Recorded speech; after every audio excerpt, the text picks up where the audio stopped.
Doug, can you talk about this year's ICC theme, Elevate? What factors went into making that decision? Yeah, so Elevate really felt like a good theme for this year for a couple of reasons. First we released Ignition Cloud Edition this year on both the AWS and Azure marketplaces, and we like the idea of having something that kind of tied that in, maybe in a little bit of a subtle way. And Elevate was a way of doing that. You can see in the main artwork there's some clouds there, kind of hint at that. But that felt like one reason. And the other thing is, we just wanted a theme that just expressed kind of overall positivity, hope for the future. I think we're entering the post-COVID era right now, and there's a lot of people wanting to get together. We've certainly seen a lot of activity for in our company, going to more trade shows, more people attending trade shows. We have a high level of interest in people coming to the conference this year, and we just wanted to celebrate us all getting together and having that positive community experience and looking towards the future. And we felt like Elevate was a good word to and a good theme to kind of express that. I also think that our branding team did a really good job of doing the visuals here to kind of emote some of that. Also, just kind of a side note, as a member of the committee that works on the conference here in Inductive Automation, we also kind of took Elevate as a little bit of a challenge to elevate many parts of the conference to make it the best experience we can for our attendees that they've ever had. We take that challenge every year, but this year we definitely took some of that on, and hope as we go through some of this stuff, you'll see some of the different things and new things we're doing this year to accomplish that. All right, so some information about the conference. The in-person conference is going to be taking place on September 26th and 28th, and that is going to be at the Harris Center in Folsom, California. Another new thing is we are back to 3 days. We did 2 days last year.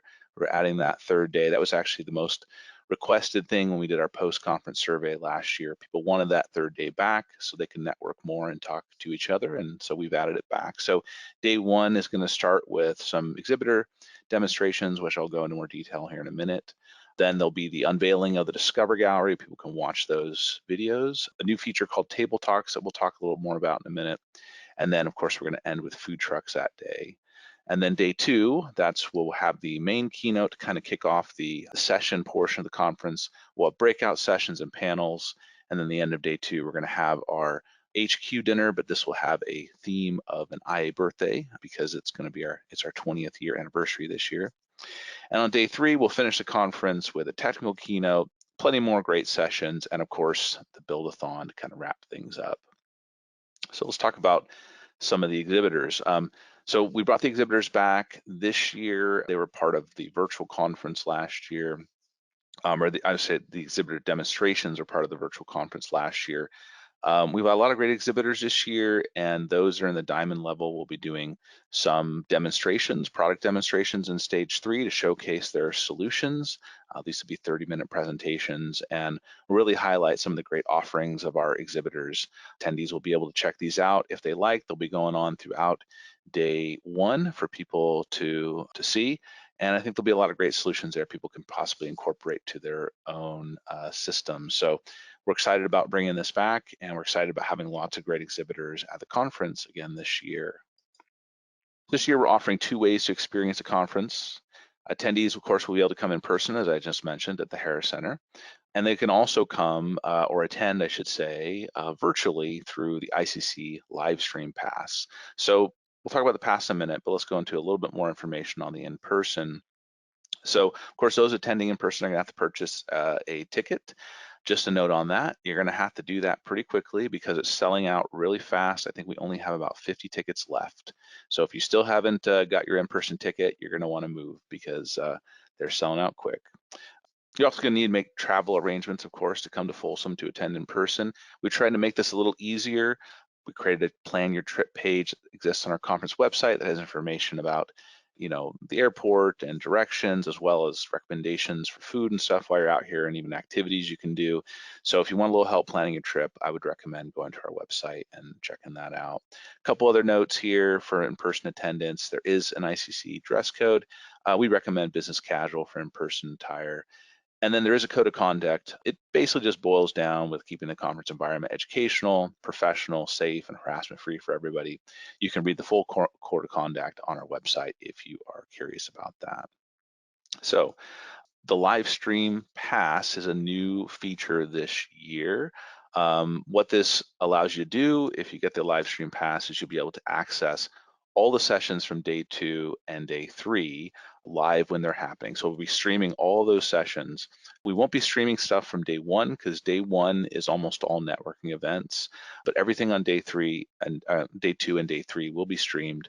People will be able to watch that when it's live. Those recordings will also be almost instantly available after the stream is over.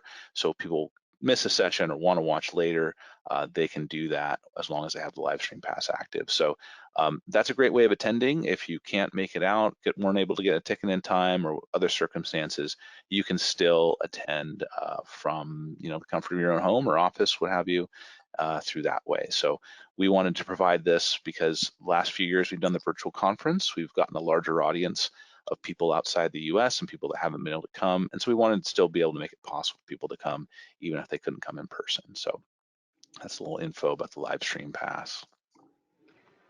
Awesome. Thank you, Doug. Now let's get into the content. Can you share some highlights? Yeah, absolutely. We're gonna have lots of great sessions, and you can check out the full schedule on our website. I'll just highlight a few of them here that I'm kind of excited about. So one of them is deployment patterns for Ignition on Kubernetes.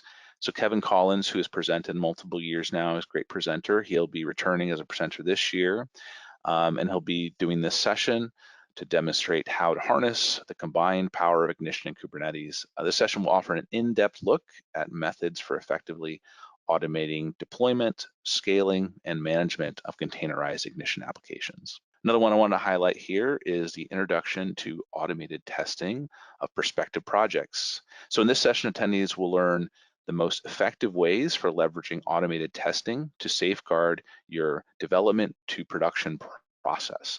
This session will start by outlining how the core tenets of testing apply to automated testing, leading directly into best practices for verifying that your prospective project development is production ready.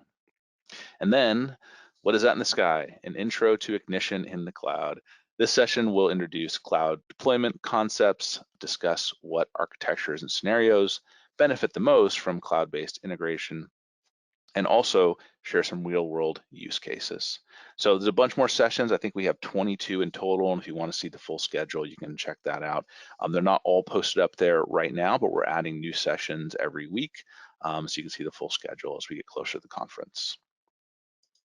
Another thing I want to highlight is table talks, which I mentioned a few minutes ago. This will be taking place on day 1 of the conference, and it's a new feature. The table talk is just simply a discussion group that's formed around a topic. So the way we'll facilitate those groups is on the website and on the ICC app. There'll be a place where attendees can claim a time spot and submit a topic for discussion. So each table talk will be assigned a table in our pavilion, which is the tenant area we have outside the conference, outside the Harris Center.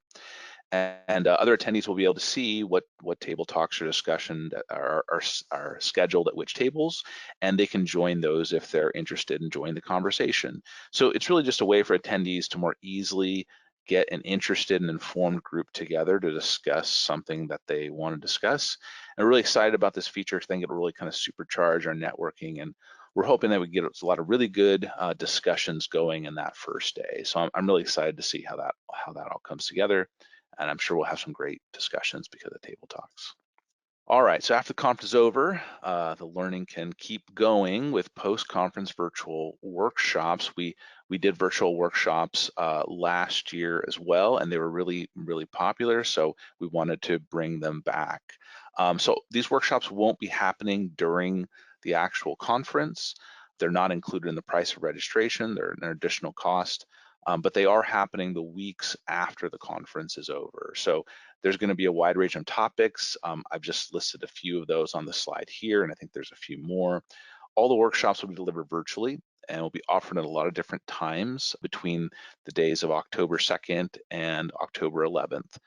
So people will have a lot of different times to choose from, and they'll be able to attend virtually. So it'll be easy to fit into people's schedule and their situation. Every Every workshop will be an hour and a half long, and there will be a limit of 20 attendees per workshop. So if you are interested, you'll want to reserve your seat pretty soon. Those workshops just became available for purchase, I think yesterday. They are available now, and if you want to claim your seat, I would recommend you start doing that. So